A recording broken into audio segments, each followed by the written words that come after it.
श्री सच्चिदानंद सतगुरु साईनाथ महाराज की जय।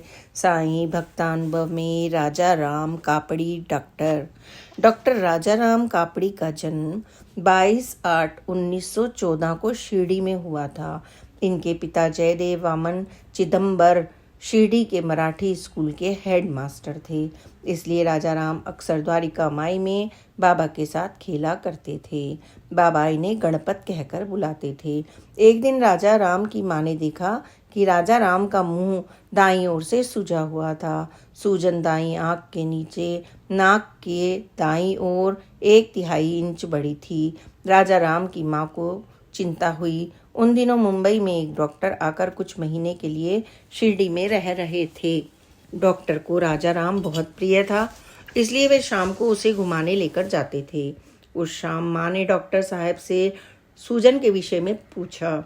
डॉक्टर साहब ने निरीक्षण करके बताया कि राजा राम के नाक की हड्डी बढ़ गई है और उसे निकलवाने की सलाह दी, लेकिन उसका ऑपरेशन केवल मुंबई में ही किया जा सकता था। यह सुनते ही उसकी माँ ने बताया कि उनके पति के नाक के पास भी वैसी ही सूजन थी और उसका कोई उपचार नहीं किया गया था। कुछ दिनों के बाद राजा राम बाबा के साथ खेल रहा था।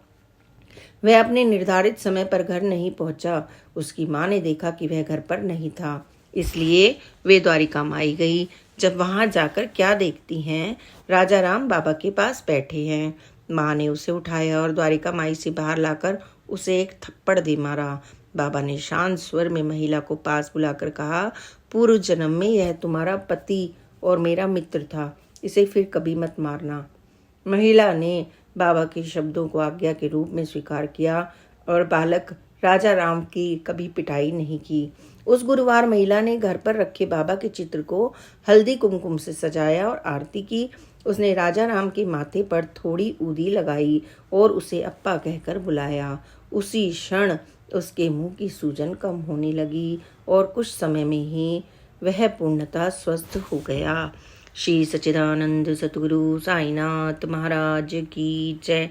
अब हम एक अन्य अनुभव को सुनते हैं। लक्ष्मण कचीश्वर जाखड़ी, ब्राह्मण यजुर्वेदी, आयु 40 वर्ष, शिरडी। मैं कई वर्षों से साईं बाबा की पूजा और आरती कर रहा हूँ। बाबा के जीवन काल में मैं बापू साहेब जोग का सहायक बनकर यह कार्य किया करता था। मैं सन 1914 में यहाँ आया था। मेरी बहन के पति बप्पा जी भी यहीं रहते थे। पहले मैं कभी कभी इनके पास आता था।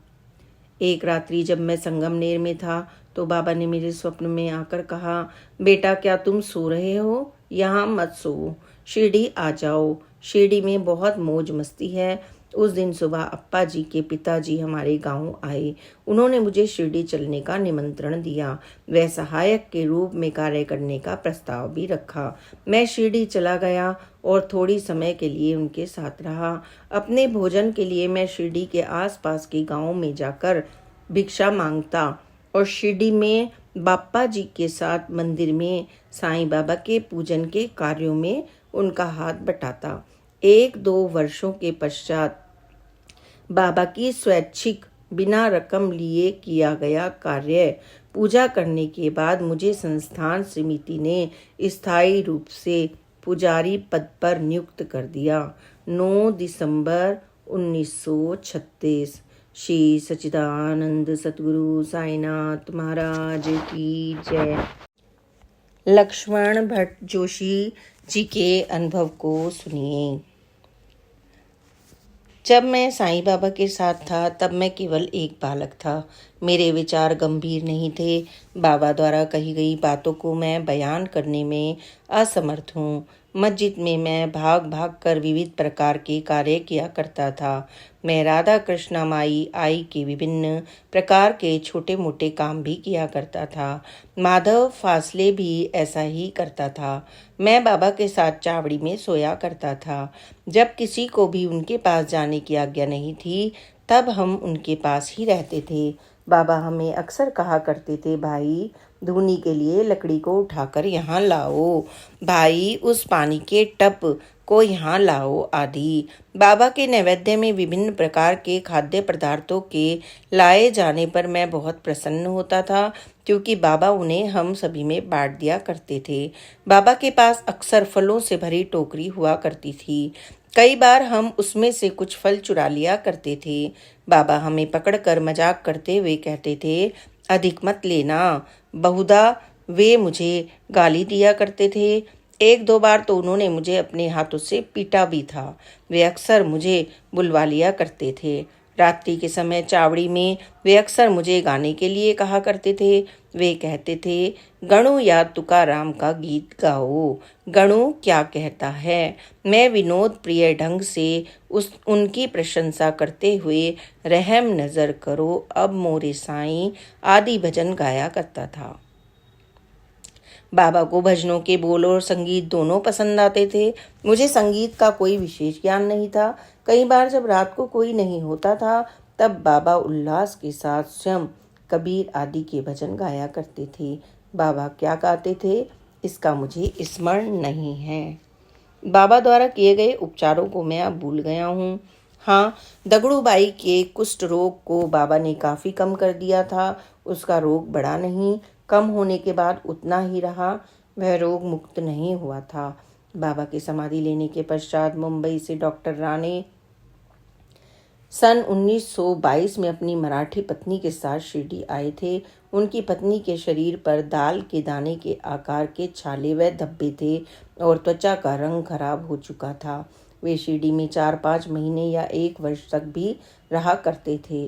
श्रीमती राणे अपने शरीर के छालों पर बाबा की ऊदी लगाती। वह बाबा के अभिषेक तीर्थ द्वारा स्नान करती थी। ऐसा करने के लिए वह बाबा के तीर्थ को बाल्टी में भरकर मुंबई भी लेकर जाती थी। लगभग 2 वर्षों में वह पूर्णतः स्वस्थ हो गईं। उनकी त्वचा आम व्यक्ति की समान हो गई। कई वर्षों से डॉक्टर राणे यहाँ देखे नहीं गए हैं। यहाँ 10 वर्ष की एक गुजराती लड़की आई थी जो क्षय रोग से पीड़ित थी। शुरू में उसे उठाकर बाबा के पास लाया जाता था।